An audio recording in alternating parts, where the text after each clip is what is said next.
మీరు రాసిన డాక్యుమెంట్ పార్టీకి ఎందుకు సమర్పించారు? నేను సమర్పించకపోవడం అనేది ఏందో సమర్పించాను నేను. అయితే ముందు సమర్పించలే. నేను యాక్చువల్గా చెప్పాలనంటే దానికంటే ముందు నేను సంఘర్షణ పడుతూ నేను కొన్ని రాసుకుంటూ కొంత అధ్యయనం చేస్తూ ఉంటున్న క్రమం లోపటనే నేను నాకు సరైన పద్ధతి లోపట నాతోటి కేంద్ర కమిటీకి సంబంధించిన అగ్రనాయకత్వం సరిగ్గా డీల్ చేయని ఫలితమే అది. వాస్తవంగా ఇది ఒక గొప్ప ఛాలెంజ్గానే తీసుకొని నేను చేయాలని అనుకున్నాను. కానీ ఏదైతే ఉందో నా లక్ష్యము, నా ప్రోగ్రాం ఏందో దానికి ఆటంకమే విధంగా అగ్రనాయకత్వం ప్రవర్తించిన ఫలితంగా నేను నా నిర్ణయాన్ని మార్చుకున్నాను.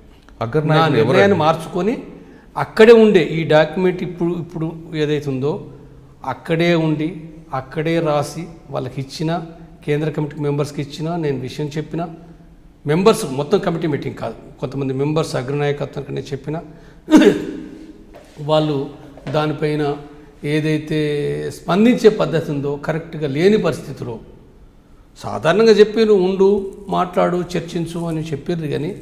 కానీ స్పందించవలసిన పద్ధతులు వాళ్ళు స్పందించలేదు. కాబట్టి నేను ఇది కాదు, ఒక రకంగా నాకు విశ్వాసం కూడా సన్నగిలింది అగ్రనాయకత్వం పైన. ఆ అగ్రనాయకత్వం వ్యక్తులు కానీ కొద్దిమంది, అది పొలిట్ బ్యూరో మొత్తంగా చూసినప్పుడు నాకు ఆ విశ్వాసం లేని పరిస్థితి లోపల నేను ఉండి కూడా మొత్తం పరిస్థితిని నేను అర్థం చేసుకొని ఈ మొత్తం పరిస్థితి లోపల కూడా నేను పార్టీలో ఉండి స్ట్రగుల్ చేసి నేను మార్చగలుగుతాననే విశ్వాసం నాకు లేదు.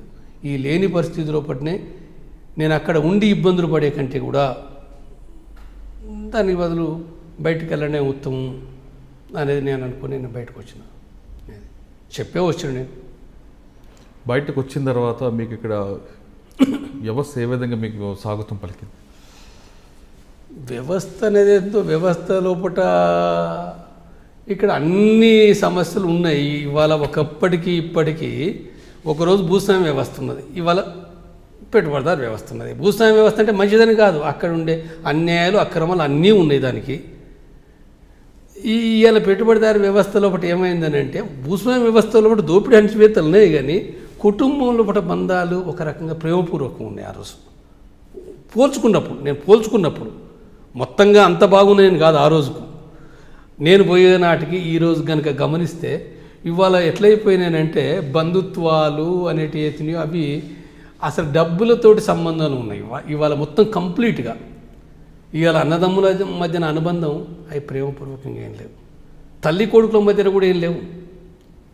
అసలు తల్లులను చూస్తలేరు కొడుకులు. ఈ పరిస్థితులు ఉన్నాయి ఇవాళ మొత్తం డబ్బే.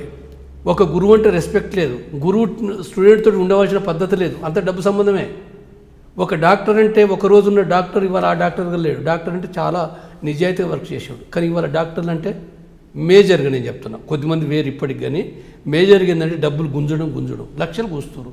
జబ్బు పడ్డదంటే ఆ డాక్టర్ కాడికి పోతే కూస్తున్నారు. నాకు కొన్ని సమస్యలు వస్తే మలేరియాలు అయితే కొన్ని సందర్భాలు జ్వరం వచ్చింది, నేను పోలే డాక్టర్ కాడికి, డబ్బులు కూస్తారని నాకు తెలుసు, లక్షలు కూస్తున్నారు. అంటే ఇదేదో డబ్బులు గుంజడం అనేది ఏందో అన్ని అంతటా కూడా డబ్బు.